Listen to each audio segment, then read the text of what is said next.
Привет, друзья! С вами сегодня Лика и Никита. А поговорим мы сегодня о том, что мы едим, как блюда появляются на полках, кто придумывает и тестирует рецепты. У нас в гостях Александр Князев, это директор департамента собственного производства. Добрый день, Александр. Хотелось бы этот подкаст начать с того, чтобы обозначить вообще, что такое СП, собственное производство в ритейле. Может быть, кто-то не знает из наших слушателей. Какое еще производство в ритейле? О чем мы? Да, всем добрый день. Спасибо, что пригласили. Тема, я думаю, сегодня у нас будет очень интересная. Давайте начнем. Что такое собственное производство или СП? Во-первых, само определение, да, это то, что производит сама торговая сеть. И там в 95% случаев это готовая еда, в большом понимании этого слова, то есть это и кулинария, и хлеб, и различные снеки. Это не совсем готовая еда в виде мяса и полуфабрикатов. Вот это все, как правило, объединяют словом собственное производство. А для чего ритейлу нужно собственное производство? Вот это очень большой вопрос, да, для чего? Наверное, отвечу сначала такой обзор. Вообще готовая еда, рынок готовой еды растет примерно именно в рознице, примерно на 20% в год. И это уже на протяжении последних 5-6 лет. Каждый год 20% готовой еды растут, то есть уже он там за 20-е годы он уже практически удвоился, да, чисто арифметически. Также растет хорика. Это рестораны, кафе, быстрое питание. Это примерно, тут были года коронавирусные, но и то в среднем плюс 10-15% в год этот растет. То есть это показывает в том, что потребление готовой кулинарии, оно очень сильно вырастает. И у СП, будем называть слово готовая еда, которую производит сама торговая сеть, у нее очень простая и большая миссия – экономия времени, удобство покупателя. И в силу технологических особенностей очень часто сети торговые развивают готовую еду непосредственно сами как производители. В первую очередь лимитируют очень короткий срок годности. То есть выдерживать логистическое плечо от заказа, производитель, поставка на полку. Вы сами понимаете, что там какой-нибудь салат греческий через 3 суток в традиционной технологии очень сложно. И поэтому это проще готовить на местах, либо внутри одной сети, где бизнес-процессы максимально быстрые. То есть заказал, и там через несколько часов продукт на полке. Или заказал, в крайнем случае, завтра. У нас как раз, например, в Магнуме обе концепции работают в различных магазинах. Да? То есть либо заказ сегодня-завтра на полке, либо прямо здесь готовится. Наверное, это для чего нужно развивать. Второе – это конкурентные преимущества. То есть то, что отличает магазин. Как любая хозяйка сама готовит, и каждый покупатель, он где-то душой прикипает в магазин. Он знает, что в этом магазине самые вкусные блины, в этом магазине самый вкусный хлеб. У меня там, например, кто-то в семье любит именно эту булочку именно из этой торговой сети. Именно, чтобы она была так маком посыпана. Потому что еда, сейчас с каждым годом она становится все разнообразнее. Там от каких-то простых вещей до молекулярной кухни люди пробуют. То есть там дефицита еды нету, человечеству голод не грозит, и поэтому, собственно говоря, каждая сеть старается дистанцироваться. Да? Кто-то идет, просто закрывает потребности, кто-то уходит в более дорогие сегменты, позволяет там покупать еду по качеству ресторанного уровня, но за ценник в 2-3 раза дешевле. Кто-то, наоборот, в более демократичном сегменте. Поэтому, наверное, в первую очередь это закрытие потребностей, экономия времени, закрытие потребностей всех покупателей, чтобы можно было сделать комплексную покупку в одном месте. И второе – это дистанцирование, когда же правильно сказать слово, наверное. Это конкурентные преимущества. Дифференциация от конкурентов. То есть у кого-то хорошая пицца, у кого-то хорошие суши. И делают акцент на торговые сети. У кого-то сам формат продажи может быть. Это то же самое, как в ресторанах. То есть один ресторан берет концепции. То есть кухня так себе, но концепция прикольная. То же самое торговые сети, то есть с едой. Кто-то берет дешевым. Кухня нормальная, но зато вообще ничего не потратил. Кто-то берет качеством. Да, дорого, да, и обстановка так себе. Готовит пипец вкусно, хоть и дорого. То есть дифференциация и закрытие потребностей в готовой еде, которые там каждый год растет спрос. И еще почему там растет, наверное, спрос? Идет смена поколений. Вот, наверное, вот как подводящий хотелось бы отметить, идет глобальная смена поколений. Наши бабушки вот, хорошо шили, могли шить одежду, латать ее, да, то есть наши мамы хорошо готовят. Там, ну, уже у многих не мама, а да, уже они переходят в кого-то в статус бабушек, да, то есть они хорошо готовят. Там мамины пирожки, мамины это уже вот такая некая устоявшееся выражение. А наши дочери не будут готовить. А что же они будут говорить про про нас? Они будут что-то другое делать.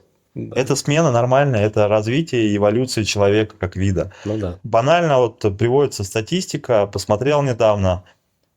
Сейчас дети получают, вот если брать категорию детей 8-12 лет, из них каждый 6-7 получает наличные деньги.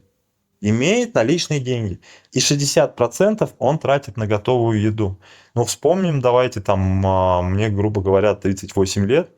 Но у меня не было в 8 лет наличных денег, которые я тратил на еду. Для меня это был какой-то, ну, там, праздник, когда мне покупали мороженое, да. А сейчас это более-менее, там, обыденность. Мгм. Вот. Вы все видите, если ходите в какие-то места, да, там, обычно в тот же фудкорт, он полный либо студентов, ну там, ладно, студентов уже это боль. Он полный школьников сейчас, школьные У там... меня были деньги. 8 Ну, вот лет. это уже Но наше- вот я не ходила по Тоже наше фудкортам. поколение, да. Потому что не было предложений. Вот по магазинам мы ходили. Да. Всякие кириешки вот это. У нас была нездоровая еда. Ну, наверное, отдельно хочется коснуться там темы, например, мяса. Это, ну, закрытие комплексной покупки. Это чуть ниже базовой потребность, да, то есть, ну, ты пришел, ты покупаешь все для обеда, ужина. Это можно сейчас расписывать все вот эти вот потребности покупателей. То мясо это вот закрытие более базовой потребности. Ну, как прийти, не купить мясо, зачем идти? То есть магазин это сейчас некий большой комплекс. А и сейчас добавляется еще онлайн-доставка. То есть можешь вообще не ходить, можешь все заказать. Да, то есть, и это, кстати, наверное, в СП, в развитии собственного производства ритейла, доставки, агрегаторы доставки, я считаю, что это один из самых основных конкурентов. Не хорика, а именно развитие агрегаторов доставки. Ну, зачем мне ходить в магазин, тратить время, я могу заказать всю и еду. Хочу из магазина закажу, где привык покупать булочку. Хочу закажу из ресторана еду. Хочу как- продукты там, и к одному времени все закажу. Как будто бы потребность просто это другая, да? То есть доставка из таких агрегаторов и с кулинарией как-то она поближе, чем вот в ресторан это сходить, посидеть там и так далее. Ну, ресторан, да, это потребность, потому что ресторан, поход в ресторан, это все-таки еще и закрытие потребности некого не просто поесть. Статуса там. Статуса, обстановки, общения, Мгм. атмосферы, да, то есть там ресторан, кафе. А СП это уже все-таки больше есть где-то в другом месте. Вот в одном из наших магазинов, например, практически 40% готовой еды СП продается через кассы, которые находятся в зоне кафетерия, который Мгм. разбит прямо в торговом зале, и там из этого же практически основная часть потребляется там на месте. То есть вот эта тема кафетериев, кафе, я их на самом деле так на сленге называю зоны приема пищи, извините за грубость, она тоже востребована. То есть потому что быстрый перекус. Потому что вот эта категория очень сейчас актуальна. А давайте, может быть, тогда вернемся к вопросу самой продукции, да, того, как вообще появляется идея, что надо сделать вот условно вот такой вот продукт, товар, как мы это, как правильно, да, сказать? Ну, продукт, рецепт. Как он от идеи, вообще откуда идея появляется, да, и как мы понимаем, что вот надо ее делать по такой-то рецептуре, как мы доходим до того, что она на полке лежит. Это одновременный творческий процесс и процесс такого, ну, грубо говоря, там, подсматривания, насмотренности. Наверное, первое – это смотрим на тренды, да, что в рынке актуально. Да. В какой-то момент, вот я там приведу прошлые свои опыты, был тренд суши. Тогда в России просто суши. И мы пытались упорно в торговой сети его внедрить, потому что пошел суши. Потом он дошел до какого-то пика, и сейчас, слушай, ну идут фоном, уже, наверное, такого никого не удивишь. Я когда только зашел в ритейл, еще буквально после вуза, технологам мне привезли, показали фотку, как раз до меня, до моего прихода, грубо говоря, пришел там в июне, а в марте топ-менеджеры съездили в США, привезли и показали. Они делают пиццу в торговом зале. Вот мы хотим вот так. А дальше начинается процесс. Пиццерии уже тогда росли, они уже появлялись, то есть продукт выходил на рынок. Это, наверное, первое, откуда идеи. Да, второе, это, конечно, различные там потребности, да, то есть, ну, в Казахстане это определенные национальные блюда, они должны быть, да, мы понимаем, что здесь спрос, то есть это, возможно, какие-то маркетинговые исследования, там, опрос покупателей провести. Ну и часть креатива, то есть команда технолог, он все равно всегда должен, вот в СП это немножко креативные люди, предлагают такой салат, да, то есть, ну, тестируется. Собственно, вот 3, наверное, основных. Дальше, когда идея родилась, начинается ее проработка. То есть сначала мы понимаем, какой хотя бы продукт мы должны получить.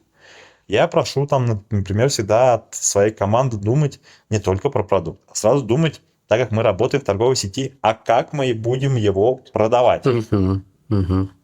И как, и будет ли удобно покупателю. Вот сразу концептуально. И начинается дальше уже техническая часть.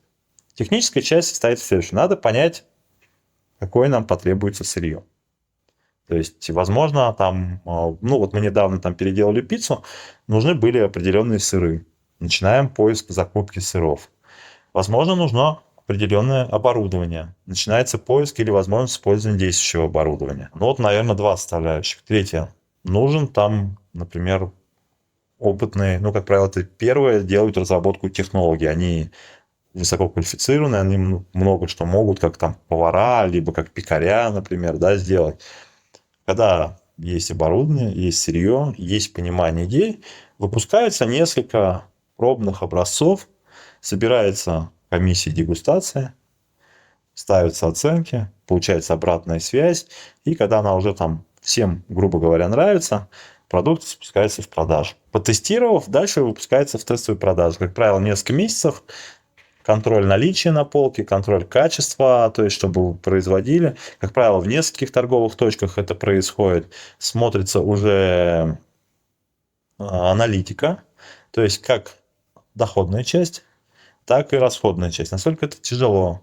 И принимается решение, насколько нужно разворачивать это на всей торговой сети или в каких-то определенных адресных магазинах. Некоторые нюансы дорабатываются уже только как... Это как в IT, когда тестируется продукт, сначала он выдается там бета-версия, потестировали, потом накатывается первое там обновление, все говорят, потом обратная связь, выходит одно обновление системы, второе обновление системы, третье. Также и по продукту на самом деле. Вот. В IT же тоже называется продукт. Ну, собственно говоря, так вот разрабатывается продукт. Иногда идея рождается, ну там, может кто-то попросить директивно, можно сделать, да, то есть, например, я иногда так практикую. Давайте вот мы сделаем вот так. Уже, наверное, сейчас есть опыт определенный, там, продаж, как правильно реализовывать, наработанный. Я пример приведу как раз про пиццу. То есть, да, и я обращался к некоторым там, шеф-поварам, они мне помогали сделать правильный соус, все, потом это все собралось. А потом мы учились ее продавать. Мы 6 месяцев в сети учились ее продавать. Какого она размера, какая ценовая политика, как мы продаем, кусочки, не кусочки, на заказ, не на заказ. Это все отрабатывалось в тесной связи там, с продажами, с маркетингом, с рекламой. И вот через 6 месяцев, как говорится, поперло. Вот мы запустили 3-ю точку, и у нас пошло. У нас пошел оборот, мы в чем-то попали в размер, в вкус, в цену, в промо. Звезды сошлись как будто. И вот сошлись, и она поперла. И просто мы тогда год раскатывали по всей сети, продажи шли. Много было, конечно, нюансов, но вот так же.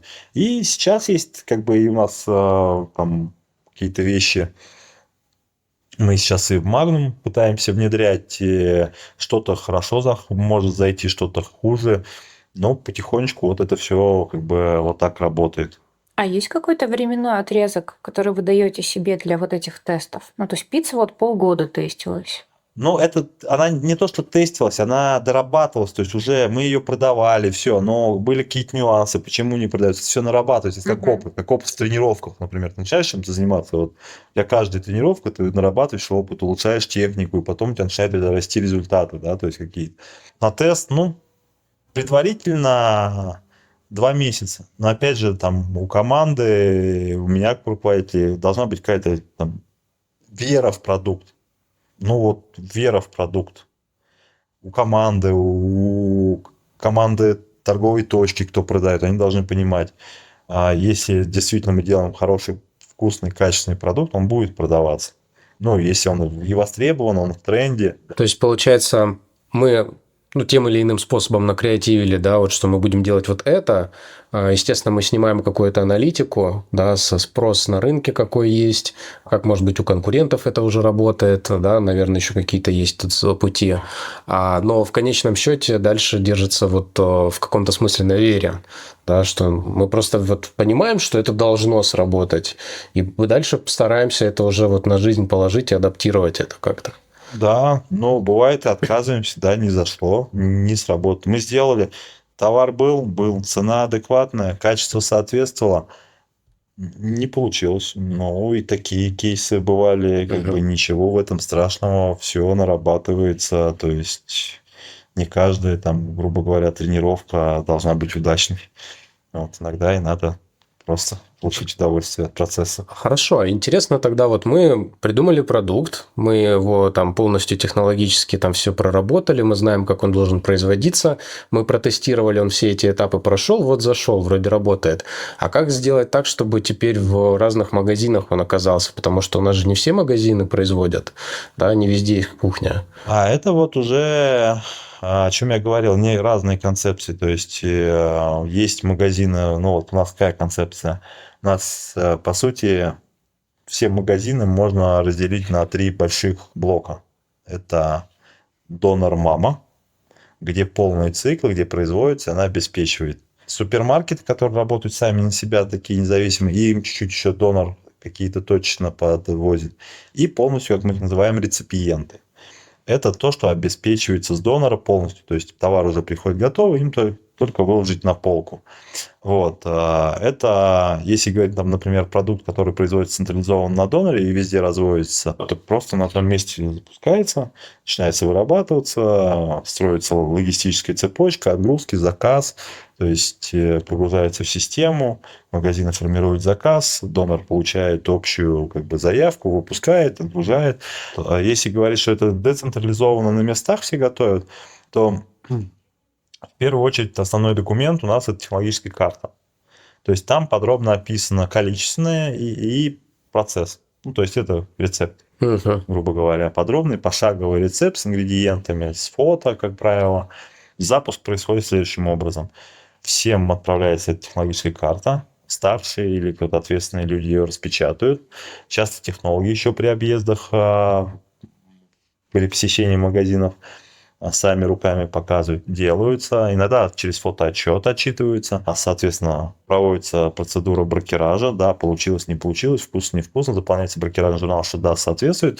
И после этого продукт уже выпускается на витрину. А дальше уже включается система там, текущего контроля. Это система брокеражей. Нужно периодически разные блюда пробовать и оценивать органолептически. То есть это запах, вкус, цвет, консистенция. Это все, что мы можем своими, так скажем, сенсорными системами почувствовать. Регулярные объезды. И плюс у нас есть система, это производственный контроль. Это такая вот прям серьезная, которая контролируется государством. То есть периодически раз в квартал по определенному графику сдается продукция на испытания, производится, ну и плюс еще, кроме этого, производится смывы с оборудования со всех, чтобы оно было чисто и так далее. Мы получаем протоколы, где не должны быть превышения определенного микрофлора. Вот. А еще есть текущий, это объезд технологов и отработки. То есть, когда по определенному графику каждый магазин делает контрольное производство и отчитывается, технологии просматривают внешний вид. Они, конечно, вкус везде оценить не могут, но это уже команда на месте оценивает, прикладывает брокераж, какие отзывы.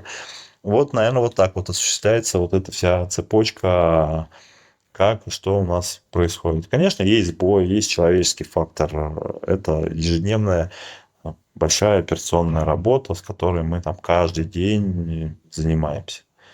А скажите, а если я как покупатель прихожу в магазин, да, вот мне же тоже нужно как-то понимать, вот в каком магазине безопасно купить еду, а где вот может быть небезопасно, какие-то могут ред-флаги, да, там обнаружиться. Ну, во-первых, самое важное – это чистота. Вот визуальная чистота того места, где продается кулинария, салаты, хлеб. То есть, вот это первое. Угу. Там должно быть чисто.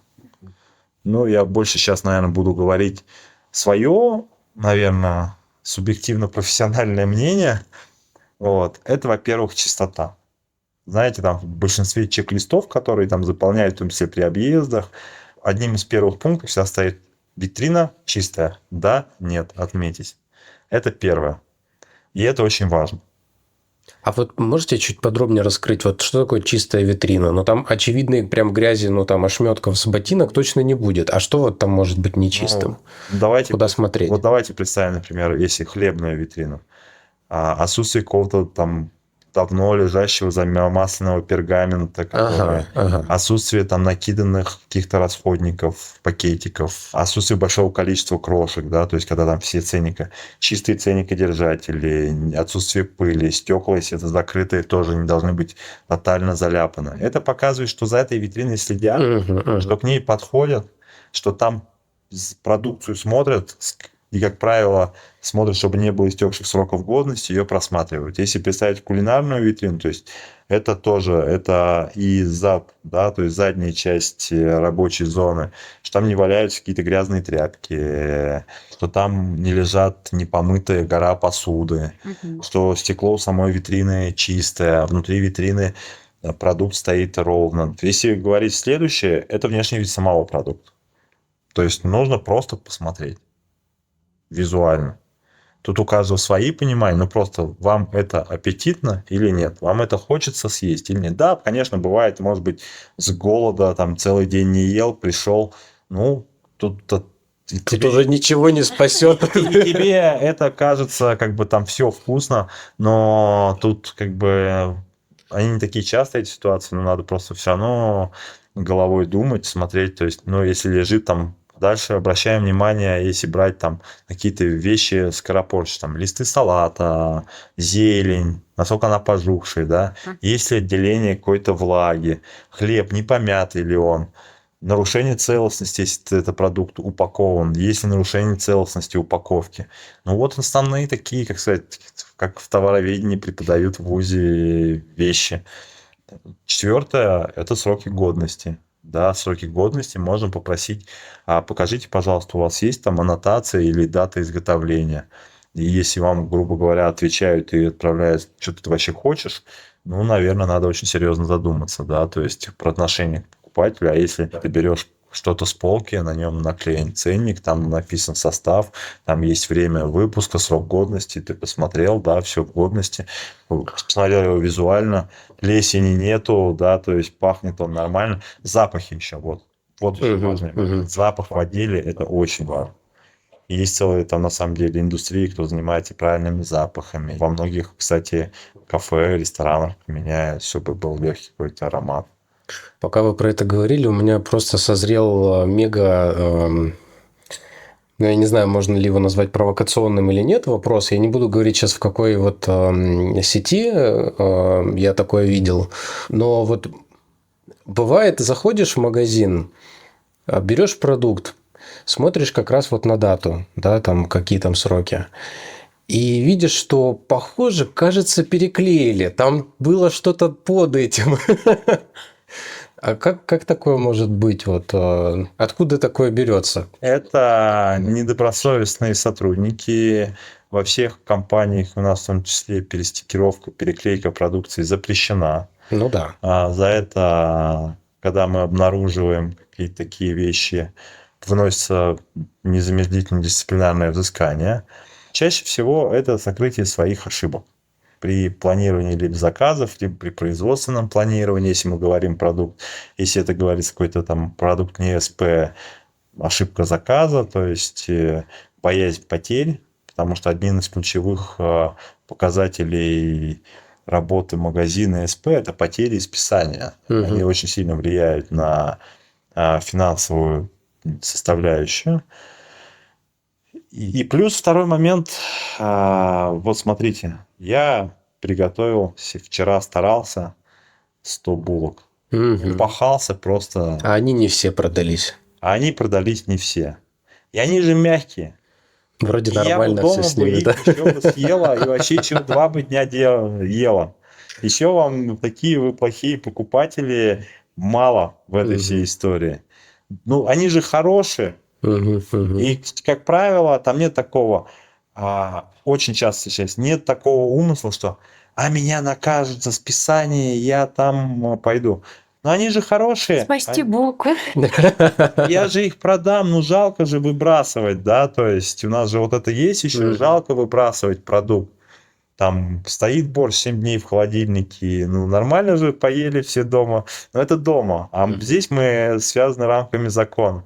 И люди немножко иногда не понимают. И вот это вот спасти, это процесс ненормальный, и он на самом деле чреват большими-большими штрафами, и мы с ними боремся, и я вот могу точно всем сказать, кто будет слушать, что там пощады не ждите, если кто вот это регулярно практикует и там перемаркировывает. То есть это точно неправильная история. То есть продукт должен иметь срок годности, и он один. Как говорил классик, свежесть бывает одна, первая. А если рыба второй свежести, значит она тухлая. Вот. Поэтому это неправильный процесс. Но он встречается. И у нас периодически тоже. И мы с этим активно работаем. Здесь я не буду строить, что мы там супер. Это встречается везде.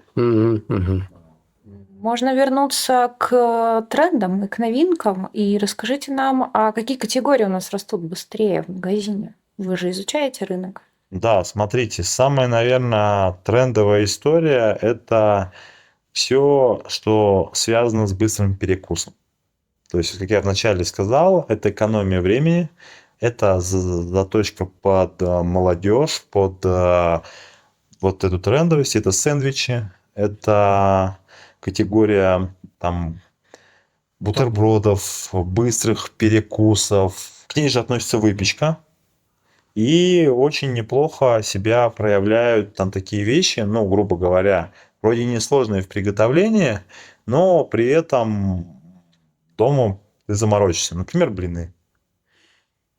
То есть ничего сложного, да, вот вы, наверное, как хозяйка понимает. А я вот как раз хожу в магазин. Ничего сложного технологически в блинах нету. Просто долго.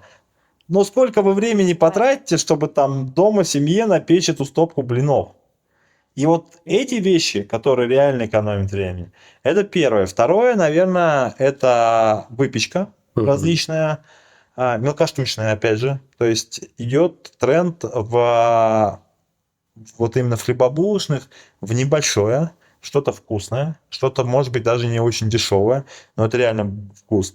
Или какая-то фишка, как мы сейчас хлеба ремесленные запускаем, а вот у нас проект, можно про него тоже будет поговорить, когда ты делаешь какой-то хлеб интересный, не просто кирпич, потому что в советские времена, когда надо было накормить массу народа, который поднимал целину и строил ГЭСы дешевыми калориями, оно прошло. То есть сейчас такой потребности нет. Поэтому люди хотят уже тот же хлеб как блюдо. Поэтому вот на такие истории, интересные хлеба, вкусный багет, на них тоже есть спрос. Это тренд, наверное, такой прям очень актуальный. Из того, что не получается, вот я просто знаю по трендам на рынке, очень сильно растет потребление кофе горячего, но, к сожалению, у нас пока это не получается. Вот, наверное, основные. То есть это фастфуд, тренды. Очень важна история с упаковкой. И вот мы сейчас очень серьезно в Астане этот момент прорабатываем. Могу поделиться, мы запустили упаковку в модифицированную газовую среду, и у нас уже тестовые магазины растут, потому что это красивый лоток, это увеличенные сроки годности, сохранение свежести, удобство работы магазина. А что это Что такое? это, Да да. как это выглядит? Что там за газы такие? в Что упаковке? такое модифицированная газовая среда? Вкратце, маленький экскурс в химию и биологию. Мы всем дышим с вами смесью. У нас в воздухе, если исключить смог и пыль, Хотелось алматинскую, бы. вот, у нас там 70 с копейками процентов оксида азота, нейтрального газа, NO2, нейтрального, это как вот масса, да, 21 примерно, там 22% кислорода, по-моему, 75 азота, 21 кислорода, и 4% это 3% это углекислый газ, ну, где-то больше, где-то меньше. И остальной процент это на разные там другие газы. Ну, это на смог, короче. вот. Смог это немножко другое. Мгм. И у каждого газа она своя функция. То есть кислород, он поддерживает дыхание, жизнедеятельность всех организмов, кроме анаэробных бактерий. Их есть такой небольшой блок. СО2 он тоже нужен, но немного. И как раз основное это в кислороде. И он поддерживает жизнедеятельность бактерий. И те же бактерии в продукте, когда они попадают в хорошую пищевую среду, это, как правило, сахара, ну, возьмем, к примеру, ну, вот кашу, ну, обычную там манную кашу, там сахар, там молоко, туда попадают бактерии, как правило, это что-то в виде дрожжей, Те, которые там должны быть. они изначально их там нет, потому что она Ага. прошла термообработку, но везде в воздухе они есть. Ага. И при контакте они попадают. И так как среда благоприятна, они начинают там размножаться, вырабатывая продукты, вызывая его порчу.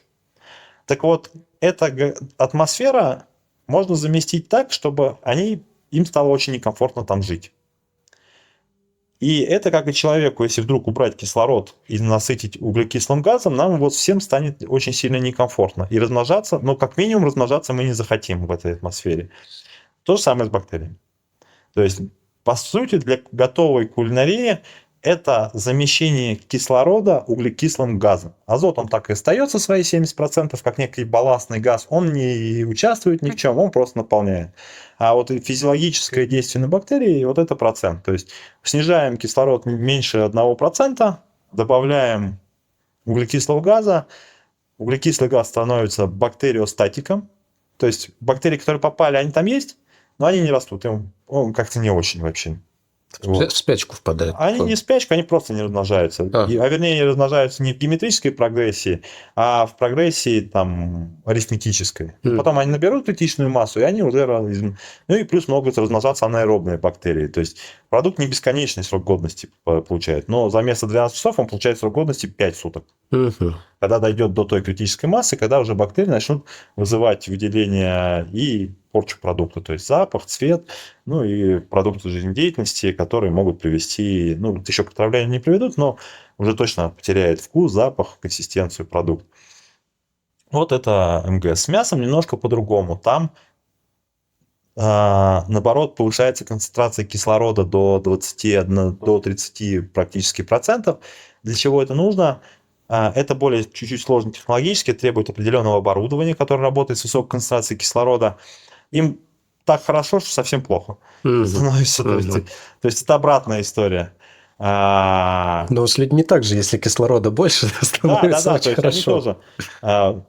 Природа же, она за гомеостаз. Да, сохранение постоянства внутренней среды относительно внешней. Соответственно, по-моему, правильно я гомеостаз сказал. Ну да, это равновесие, поддержка равновесия. И вот это очень важно. Почему в мясе нужен кислород? Потому что она оставалась розовой. У нас сложилось, что мясо должно быть розовым. А если можно накачать и той смесью, и также портиться не будет. Но, во-первых, мясо гораздо дольше созревает, и в куске мяса гораздо дольше идут процессы. Слово очень неплохое, но оно имеет профессиональный смысл, ничего не связано. Процессы называются окоченением и ферментацией. То есть технологическое слово окоченение, оно нормально. Вот, то есть происходит несколько там процесс окоченения, ферментации. Да, Который в любом случае с газами, без газов он всегда будет происходит, происходить, это да. нормальная Для вещь. этого очень нужен Мгм. кислород. Но без кислорода оно будет темное. Потому что основная миогемоглобиновая вот эта вот белковая структура, когда нету кислорода, она будет принимать другую форму. Не вредную, она называется карбоксигемоглобин. Карб – это от слова уголь, ну, углерод, Мгм. да, то есть это в органику. И, соответственно, он имеет, вот как у нас отличается венозная кровь, это вот венозная кровь, она бурая такая практически, Мгм, черная, мгм, мгм. сине-черная, да, вот это вот. А она без кислорода. Она без как раз. кислорода, все, гемоглобин отдал в клетки, она включилась в сердце, в легкие, вернее, в сердце. И мясо будет темное, серое. Ну, обращайте внимание, вот положительно железо, поднимаете, оно серое вот здесь полежало, оно порозовело. Мгм. Частично порозовело. Уже полностью не порозовеет, потому что уже часть гемоглобина окислилась. А часть, которая не окислена, надо добавить розовины, и оно немножко изменится. И вот кислород, он нужен, чтобы оксигемоглобин, он розового цвета. Вот. А вообще про мясо очень интересно. На самом деле, вот все говорят, парное мясо, вообще по всем технологическим канонам парное мясо использовать не стоит. И все тренды как раз наоборот идут на ферментацию мяса. Мгм. В А, чем разница для тех, кто не в курсе? Но смотрите, Что такое парное и ферментированное мясо? сразу Это после как? убоя. Ага. Вот сразу после убоя не надо есть, по идее, нехорошо. Считается, вот именно технологически не надо. Ага. Хотя трендов много, типа вот там как бы сразу после убоя съел, типа нет. На самом деле мясо, которое выдержало определенный срок, и если это правильное там животное, оно гораздо вкуснее, оно гораздо ароматнее. Ой, я даже слышал, что годами держат, кстати, даже Да, такое да, бывает. да. Ну, я там, может быть, не глобально в курсе, Ну да. но там по всем правилам там, советских, грубо говоря, мясокомбинатов в колбасу только через сутки можно использовать мясо. И вот это маркетинговый ход у нас. Колбаса из парного мяса. Парное мясо нельзя использовать в технологический процесс, потому что оно не прошло. То есть бегало животное, у него были плотные мышцы, плотные связки. И вот эти связки, в мясе происходит процесс, так называемого, вот оно, слово автолиз, по-моему, то есть когда оно само себя размягчает, набирает вкус, ферментирует. Но это вот как с капустой. Есть свежая капуста, есть квашеная.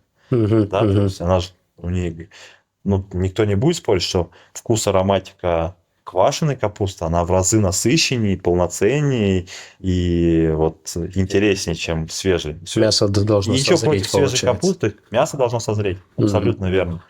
Мясо должно созреть при правильных условиях, оно может достаточно долго храниться, зреть, ничего в этом страшного нет. Но опять же, во всем нужны границы. Это именно вот про там, красное мясо. С курицей чуть сложнее, там все-таки специфика и выращивание.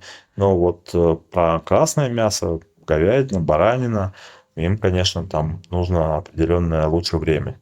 Не месяца, не недели, а несколько дней. Это только лучше будет на самом деле про мясо. Мгм. И там показать, что оно не бледно-бледно-розовое, ну, там это тоже очень спорный вопрос. То есть мясо должно соответствовать его бордовому там, цвету. Оно может быть мраморное из-за прожилки, может быть не мраморное. Но это уже как второй там. Вы знаете, мне кажется, вот эта часть, научно-популярная часть нашего подкаста, она очень классная с точки зрения того, что вот кто-то придет в магазин, посмотрит, да, на продукт, и думает, там же вроде молоко есть, а целую неделю, ну или 5 дней прям целых там срок годности. Наверное, это какой-то маркетинговый ход, да? Давайте так назовем. А нет, на самом деле это технология такая. То есть это нормальная вещь, если сделано правильно. Да, и в молоке, и везде. Молоко тоже очень интересный продукт. Вообще все продукты живые, они очень интересны. В молоке огромная индустрия. Ну, например, для понимания, у молока есть срок. Я вот помню из того, что нас учили, естественная стерильность молока. То есть, по-моему, порядка 3 или 4 часов. Вот сейчас я просто уже немножко забыл, но в течение 3 часов в молоке не размножаются никакие бактерии. Мгм. Почему парное молоко никто никогда не нравится? В них не размножается, потому что из молочной железы выделяются иммунные клетки животного, ну или человека. Почему так важно, там, говорят, кормить грудью, да, то есть Мгм. иммунные клетки, и они подавляют все. То есть там ничего не живет. Вот 3 часа там вообще ничего не живет.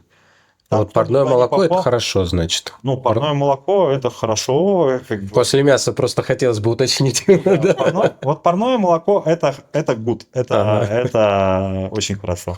А парное мясо это неплохо, но должно пройти время, чтобы его готовить и чтобы оно было вкусно. Это неплохо, это, наверное, не вредно, Мгм. но это не так вкусно. А парное молоко, свежее молоко, да. А есть сохранение свежести, это в первую очередь стерильность на производстве, когда полностью цепочка стерильная, стерильная упаковка и низкотемпературная пастеризация, она сохраняет свойства. То есть это там касаемо молока. Ну и второй, наверное, тренд, о котором я хотел бы там рассказать, это хлеб. Да, вот мы сейчас там делали, у нас прошел мастер-класс, приезжал достаточно там, известный в определенных кругах человек, он нам дал, это ремесленные хлеба. Соответственно, это хлеба по традиционным технологиям, когда мы не используем никаких порошков, ускорителей, а у нас есть один главный ингредиент – закваска. Это дрожжи плюс молочно-кислые бактерии, которые сами живут, мы их регулярно обновляем, это живые организмы, и эта закваска вносится в хлеба, и туда добавляются натуральные ингредиенты, как семя льна, семя подсолнечника, тыква, морковь, семена тыквы, и вот даются вкус. Плюс соотношение там, времени брожения, и вот это вот такой традиционный интересный хлеб, и мы вот сейчас начинаем очень активно им заниматься. То есть это уже не какой-то батон, это хлеб, который как блюдо отдельно. Вот это очень интересная технология. Она требует более квалифицированного труда сотрудников, отношения к тесту, то есть это не быстро раскидал, но мы очень попробуем это вот реализовать в Магнуме как серьезное конкурентное преимущество. Пока Это не... будет целая линейка Это разного целая хлеба? линейка. У нас сейчас пока в работе на максимуме разработано 18 позиций. Мы сейчас планируем 14-15 в таком регуляре. Это чиабатта, например, да, традиционный хлеб. При этом там, вы если где-то будете, там есть написано смесь чиабатта. Нет, у нас не смесь. Там в чиабатту вот эта закваска живая, она растет, она пенится. То есть она сама, там, ты просто ее кормишь мукой и водой. Просто сработал, осталось немножко, ты муки воды добавил, утром пришел, она опять такая, аромат такой есть. Вот. Мы накормим ваш хлеб. Вот. Да, так получается. И это база. И все, в чиабатту идет только соль, мука, закваска и оливковое масло. Все. И получается шикарный хлеб. Вот, с большими порами и определенной технологией замеса, определенной консистенции теста, такая как прям она оладушки. Не понимаю, тесто как оладушки. Течет. Вот. Но очень интересно. Вот мы сейчас там с сотрудниками проводили мастер-класс, и вот у нас там тема мая-июня, раскатка этой технологии, и вообще, чтобы на полках в Магнуме было. И вот как раз тренд тоже уходит туда. Вот есть тренды ЗОЖа, есть тренды, наверное, вот интересные, это ЗОЖ, здорового питания. Вообще, когда про тренды говорили, первое вылезла пицца и фастфуд. А ощущение, что там должен был быть ЗОЖ. Как будто бы эта тема очень муссируется в обществе так активно. Можно отвечу такой Конечно. поговоркой. Знаете, что зарядку делать полезно и делать зарядку не одно и то же. Вот оно муссируется, что ЗОЖ Мгм. и в тренде все хорошо, а поддерживать ЗОЖ и действительно правильное Да, питание. единица. И на самом деле там я могу долго говорить про ЗОЖ, не хочу затягивать. ЗОЖ на самом деле очень простой. И вот это все суперфуды и так далее, я не сильно поддерживаю эту тенденцию там. Да, есть некоторые полезные вещи. На самом деле очень много полезнейших продуктов, которых просто никто не знает, они никогда в суперфудах не участвуют. Простой пример. Мойва. Вот как рыба мойва. Многие кошкам покупают. Один из лучших продуктов омега-3, Мгм. офигенный белковый профиль по аминокислотам, низкокалорийная. Но где она звучит, что это суперфуд? И вот так рыбу взять, простые сорта типа минтая. На самом деле вот он ЗОЖ. Но ты не... Вот, Не надо- такой уж он и модный, да, Да, он на получается? самом деле не сильно модный. Правильный ЗОЖ – это простые овощи. Там все обозлились на картошку, все обозлились там. Да нет, вот они, пожалуйста, морковь, картофель. Это ЗОЖ, он на самом деле очень скучный. А все остальное это вот большой антураж, на котором ловит современным образом хайп. Да, классные вещи, там, я не против семян чиа. там, не против семейного льна, да, то есть, но не надо из этого делать панацею. Из авокадо, что все, если ты не ешь авокадо, ты не добираешь омега-3. И только из лосося и авокадо их можно добирать. Да ну нафиг там. Да также ты доберешь из любого там источника правильных жиров, там из рыбы, из любой. Да, меньше там, но чем вам скумбрия не угодила.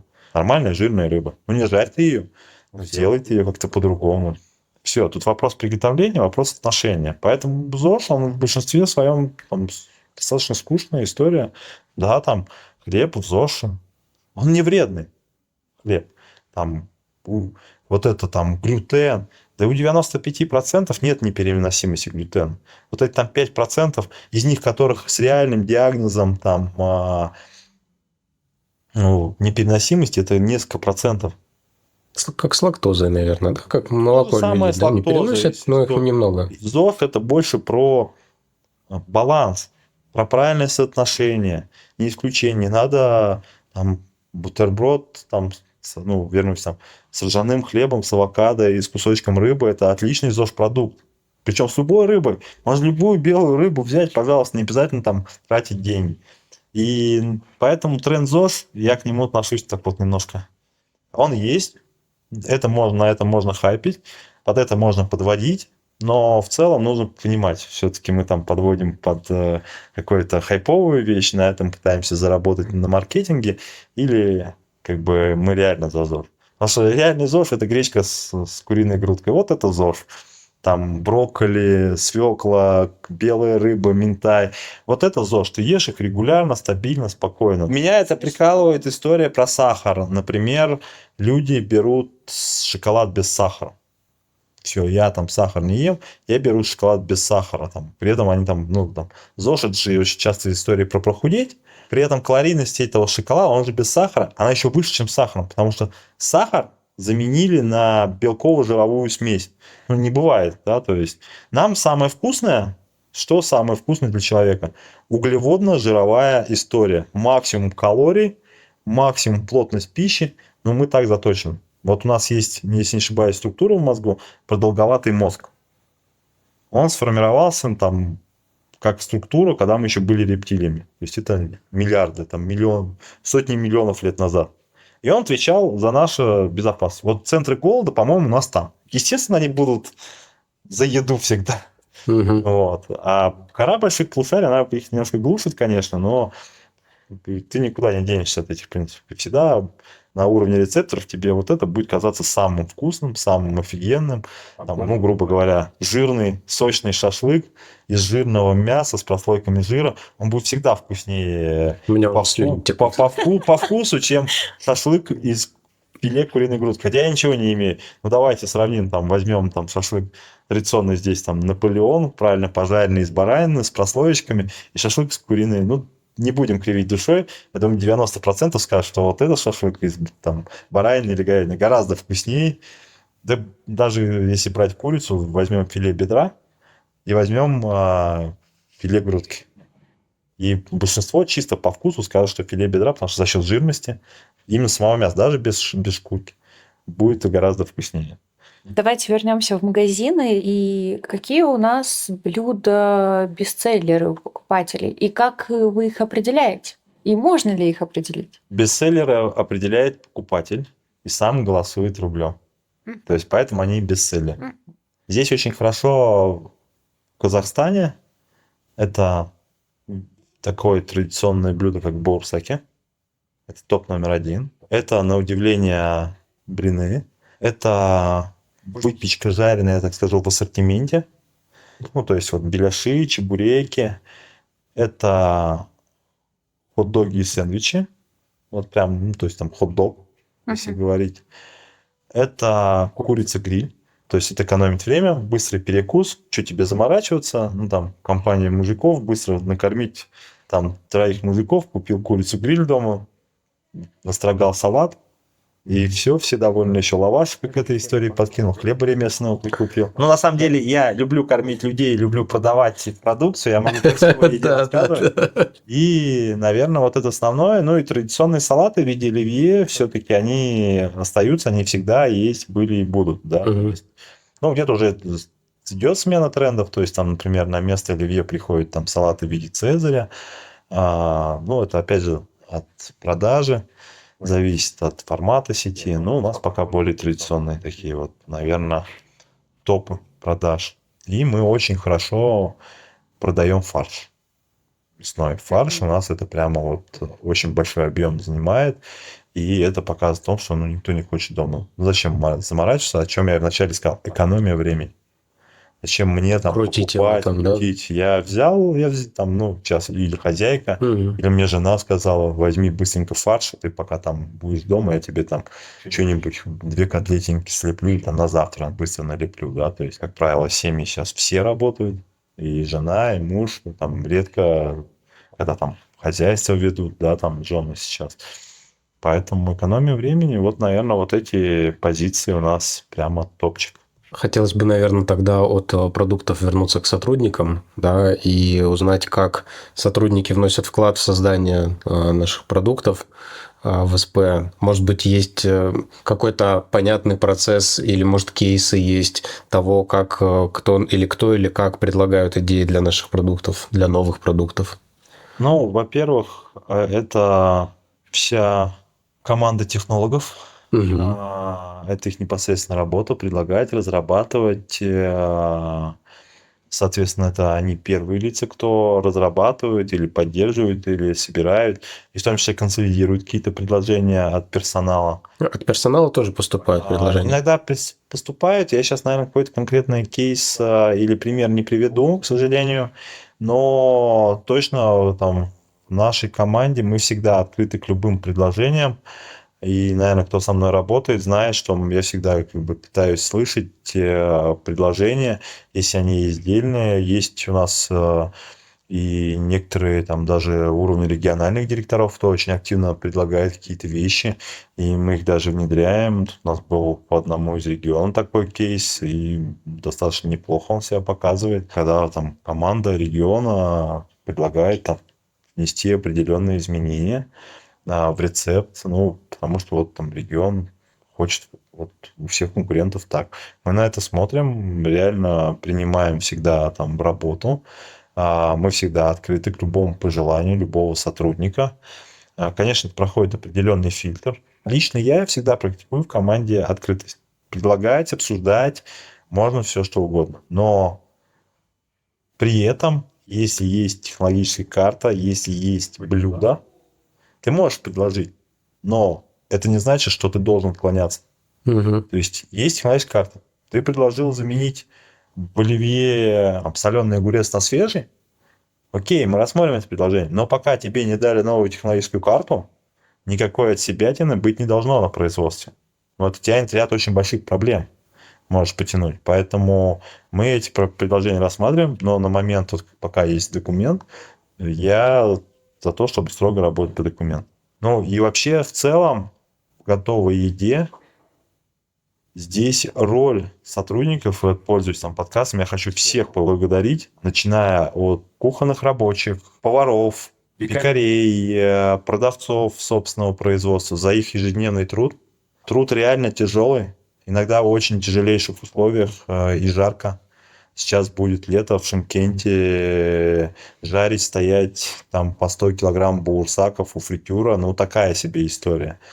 Крутить на одном из наших магазинов, который находится на выезде в сторону там, зоны отдыха, по 1500 сосисок в тесте ежедневно. Так себе нелегкий труд, поверьте.